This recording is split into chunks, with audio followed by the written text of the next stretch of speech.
Welcome back, everyone. Thanks for tuning in once again. Let's start today's video with an idea I'm playing with. I think these videos should have an intro mantra.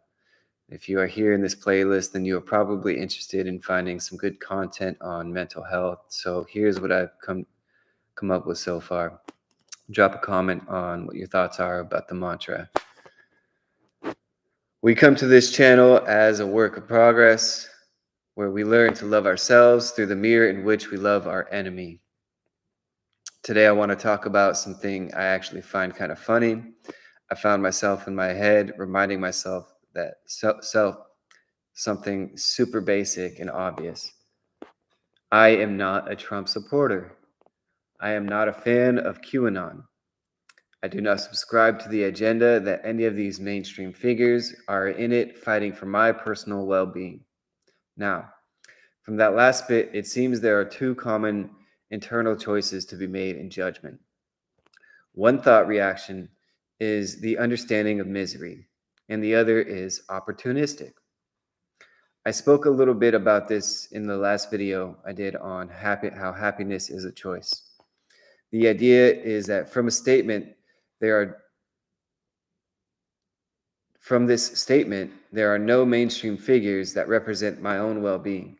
The misery reaction is to accept that no one will look after me and my own well-being.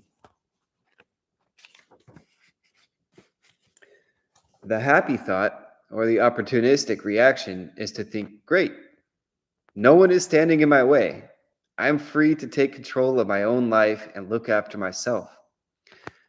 I myself am of this opportunistic category, and so therefore I am an anarchist by nature. And that's where I can get lost in today's spectrum. Everyone wants to keep things simple. Check the box for Democrat or check the box for Republican. And the unchecked box is now your sworn enemy. They represent everything that you are against. There's a pattern here, isn't there?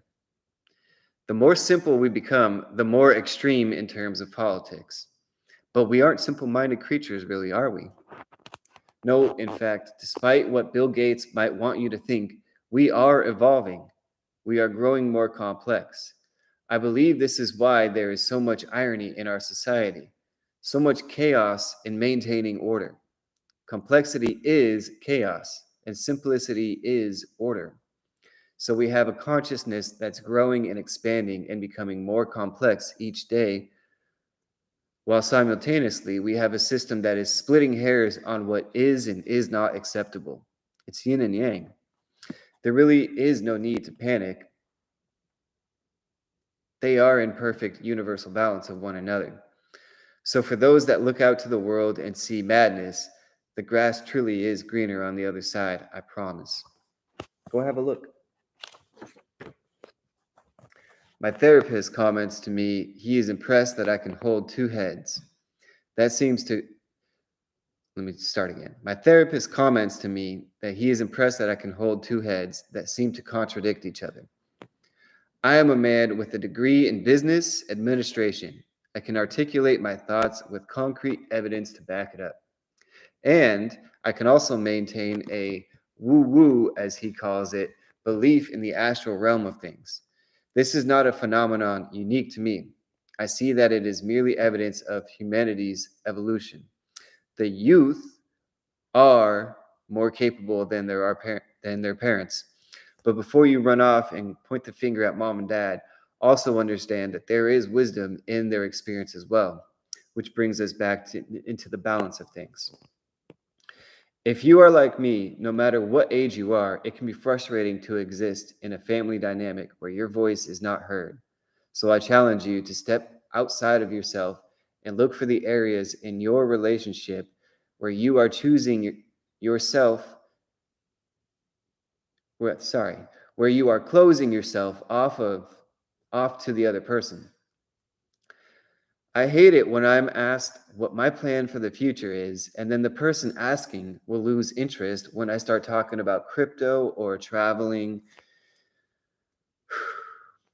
It is so hard for me to not take that personal when they interrupt with their holes in my theories or, want to poke. problems into whatever the subject matter is that I'm talking about. In this example, I have found a solution by stepping outside of my own head and looking at the bigger picture. What are they really asking? What are they really asking me? It is not easy to do, to learn to do, but it's like riding a bike. Once you learn how, in my personal experience, I found that the person asking is really just a worrier by nature. I can't just go off talking about digital assets to a person who doesn't even know how to use Facebook, or paint a picture of adventure in foreign lands to a person who's never even gone outside their own bubble. When they ask what my plan for the future is, I have to read between the lines, decode the question, and understand they are worried about me, and I need to give them an answer that reassures them in a language that they speak. So, Connor, how does Trump tie into all this? Well, as I've made it clear, I am no Trump supporter. And for those who didn't read the subcontext, I am no supporter of Joe Biden either. But if I go on in this liberal Democratic bubble of Northern California and talk about Forgetful Joe, people will automatically check my box as a QAnon nut. So much so that I actually have to remind myself every now and then that I can have an opinion of my own, and it doesn't have to fit in their own boxes that are socially recognizable. We are, after all, complex little icebergs walking around. And I'm sure that there's some snowflake or global warming joke in there somewhere. But for now, the pen is running out of ink, and the pen died. So that was the end of that. Let's see if I can recalibrate and conclude what the point of this message is. Is basically, I mean, there's a few things involved here, right? There's the balance, the yin and yang of chaos and order, and there's that aspect to it. There's also the key of like tuning in and listening, mindful listening, not just like waiting till that person finishes talking so that you can get to your talking point. I'm not talking about that. I'm talking about like active listening, and as I was saying, decoding what that person is actually trying to say. You know, it doesn't matter that the words that they spoke were, hey, so what's your plans for the future? That maybe not. And, you know, to no fault of their own, they might not be aware of this, but that's not really what they're interested in knowing. You know, like I said, for that specific person, they might just be a worrier, and they're worried about, what's going on with Connor's future. Like, what's his plan? What's his next move? What's he going to do? And for me to go off on like, oh yeah, well, I want to go to Thailand and explore these foreign countries that I've never been to and you've never been to, and suddenly we're talking about things that we really have no idea what we're talking about. That's not going to be comforting to that person at all. That doesn't really answer that question. So no wonder they're trying to talk over me and interrupt me, or disengaging and losing interest and wanting to change the topic, right? It makes sense from that point of view.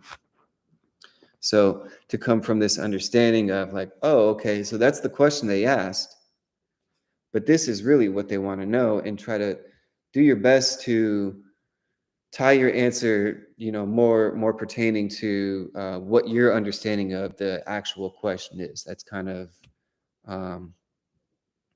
this concept that I'm introducing, and I find for myself that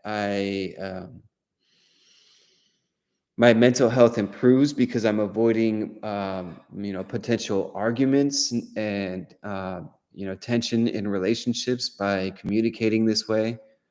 And yeah, to reiterate, it's by no means easy. It's like this thing where you have to like consciously train yourself to look for the patterns, and you know it's like I mean, I'm not a decoder, I'm not a computer guy like that at all, but I feel like it's kind of like that. It's like teaching yourself how to decode, when you just learned how to do Facebook. or teaching yourself a foreign language without taking any classes or anything. Like nobody's teaching you. I'm doing my best that I can. And that's like the whole purpose of this content creation is to share through my own personal experience nuggets of information that I hope that people can decode on their own and, figure out a way to, apply it to their own life. So there's that aspect of it. We touched on like the Trump and QAnon and this whole box of thing that like really if I had to choose a side, I guess I would choose that side and I wouldn't choose Joe Biden or whatever the opposition is by default. And that's super unfortunate because even inside the parameters of this box, like I will have to break free and color outside the lines in a sense because there's just so much of it that I'm not attached to and I don't associate with. And parts of it, yes. Parts of it, no. I think that in the grand scheme of things,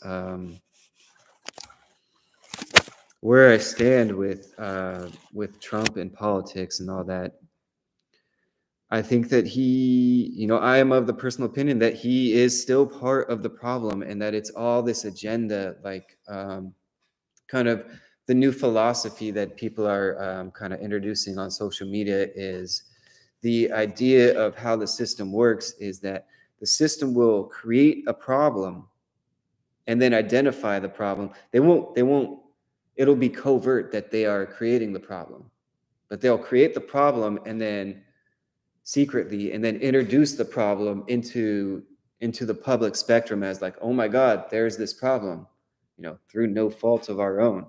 But then now that there's a problem, they can create these appropriate changes in order to make the changes that they want for that public spectrum. I kind of said that in a wordy way. Let me see if I could break it down. Shout out to Crypto Mason. I'm just going to say the way that he explains it is they create the problem so that they can create the solution, right? So now that there's this solution that keeps everybody happy, more or less, it's also it's a win-win because now that there's a solution introduced to the public spectrum, but that solution is incorporating the appropriate changes that the people who really created the problem wanted to. It was the whole purpose. It was all the agenda, through and through. So my point with this, and okay, so where's Trump connected? Trump created a lot of problems that now Joe Biden, Trump created the problems now that Joe Biden has to solve.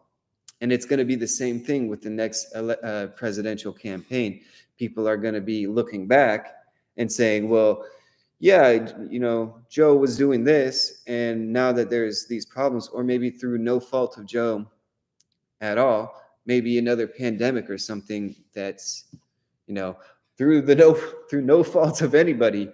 But now this new presidential campaign, I could see that the pattern is like, oh, well, we're going to introduce the solution and we're going to be making changes.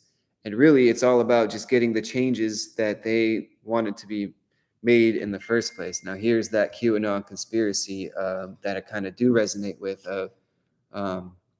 with vaccine passports. It's not about this pandemic or this virus. That's the problem, that they want to implement this solution, and the solution is to create restrictions on travel, and that's just like one aspect of it. The other one is the obvious one that's kind of coming to light now of Bill Gates. Really was the foundation, pun intended, of getting the vaccines and vaccine mandated, getting the vaccines to a point where they needed to be mandated. Wow, I was not expecting to go off on this conspiracy tangent live in front of potential viewers, but I'll just be transparent. Like, this is where I feel about it. It's criminal.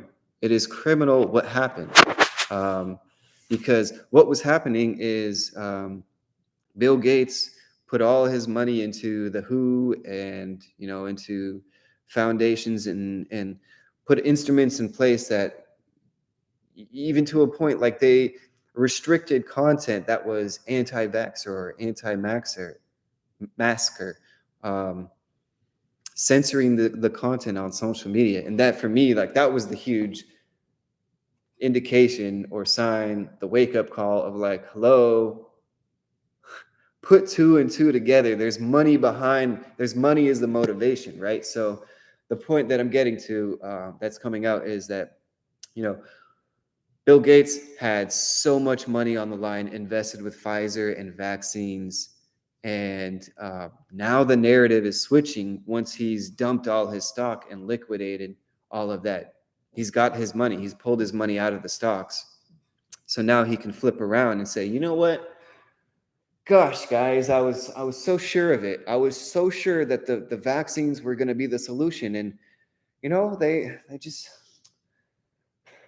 they're not working.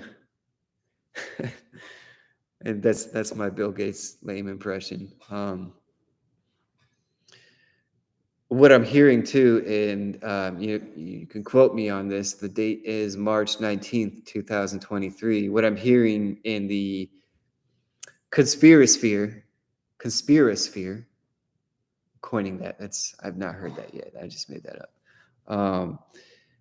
In this atmosphere of conspiracies that I do consume, I'm hearing that the new thing is going to be like a spray. And I don't know if it's going to be like I think I did hear that it's like a nasal spray or something. It's going to be like the new medicine. The new way of vaccines is going to be a spray. It's like, oh my God, guys. There's already so much nasal penetration and so inappropriate. I really did. I tried to avoid that shit as much as possible. Excuse my language. But I did have to get poked up the nose once or twice, unfortunately.